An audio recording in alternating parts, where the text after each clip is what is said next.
आज हम इस प्रोग्राम में सीखेंगे कि कैसे रिकर्सन का यूज़ करके हम किसी भी दो नंबर का एलसीएम फाइंड कर सकते हैं। तो सबसे पहले हम हेडर फाइल का यूज़ करेंगे hash include studio.h, then hash include conio.h, then int LCM int.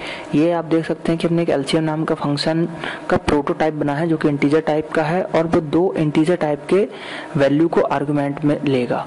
Then void main, ये हमारा मेन फंक्शन है, यहीं से हमारे प्रोग्राम का एग्जीक्यूशन स्टार्ट होगा।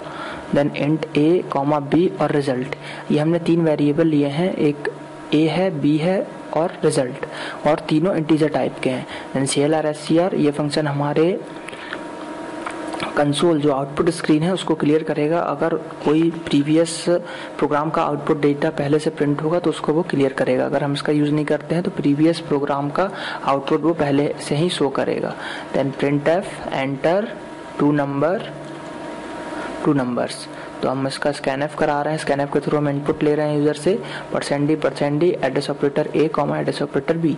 तो यहाँ पे आप देख सकते हैं कि एड्रेस ऑपरेटर के थ्रू हम ए के एड्रेस पे हम फर्स्ट वैल्यू को असाइन करा देंगे, देन सेकंड वैल्यू को बी के एड्रेस पे। And then result equal to LCM A comma B. तो यहाँ पे आप देख सकते हैं कि हमने एलसीएम जो फंक्शन था उसमें हम ए बी इंटीजर टाइप के दो वेरिएबल है उसको आर्गुमेंट के थ्रू मतलब आर्गुमेंट हमने पास करा दिया एलसीएम में, तो और एलसीएम की जो वैल्यू होगी उसको हम रिजल्ट में स्टोर करा ले रहे हैं। अब देन हम प्रिंट करा रहे हैं the LCM of %d and %d, तो फर्स्ट %d पे एज इट इज वो ए की वैल्यू प्रिंट करेगा और सेकंड पे बी की और थर्ड पे रिजल्ट की वैल्यू को प्रिंट करा देगा। देन गेट ch, ये हमारे स्क्रीन को होल्ड करके रखेगा। देन इंट एलसीएम, अब हमने जो ऊपर प्रोटोटाइप बनाया था एलसीएम फंक्शन का, अब हम उसकी यहाँ पे डेफिनेशन दे रहे हैं।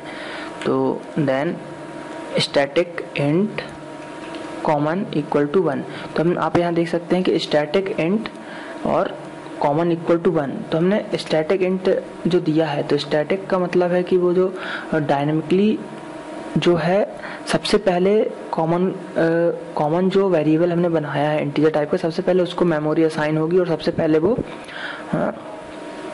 जो हमने उसको 1 असाइन किया है तो सबसे पहले वो इनिशियलाइज हो जाएगा। Then if common %a equal to 0, अगर कॉमन को हम a से डिवाइड करते हैं और हमको रिमाइंडर 0 मिलता है और एंड ऑपरेटर का हम यहाँ यूज़ कर रहे हैं और कॉमन %b इक्वल टू 0, अगर ये कंडीशन हमारी ट्रू होती है, अगर जो कॉमन यानी 1 है, स्टैटिक है, थ्रू आउट द प्रोग्राम ये चेंज नहीं होगा, तो चेंज जो 1 है स्टैटिक वैल्यू हो गई। तो अगर 1 को हम जो भी वैल्यू आई हमारी उससे अगर हम डिवाइड करते हैं 0 मिल जाता है, तो ये कंडीशन अगर इफ की ट्रू होती है तो रिटर्न कर देगा कॉमन। यानी कि अगर 1 है, अगर मान लो किसी ने 1 वैल्यू दे दिया, ट्रू है तो 1 का एलसीएम 1 होगा और फिर हम कॉमन को इंक्रीमेंट करा देंगे। और then LCM A comma B, तो अब क्या किया इसने, यहाँ पे हमने एलसीएम ए कॉमा बी, तो फंक्शन खुद को कॉल कर रहा है। तो रिकर्सन की यही फंक्शनैलिटी होती है कि वो फंक्शन खुद को ही कॉल करता रहता है कई टाइम्स। देन फिर हम रिटर्न कराएंगे कॉमन। तो अब हम इसको रन करा के देखते हैं, कंपाइल कराया हमने, कोई एरर नहीं।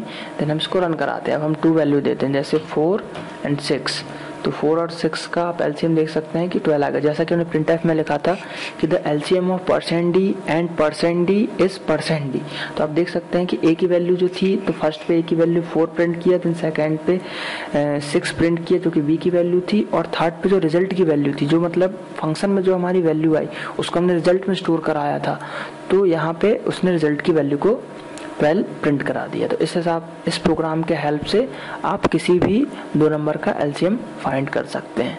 Thank you.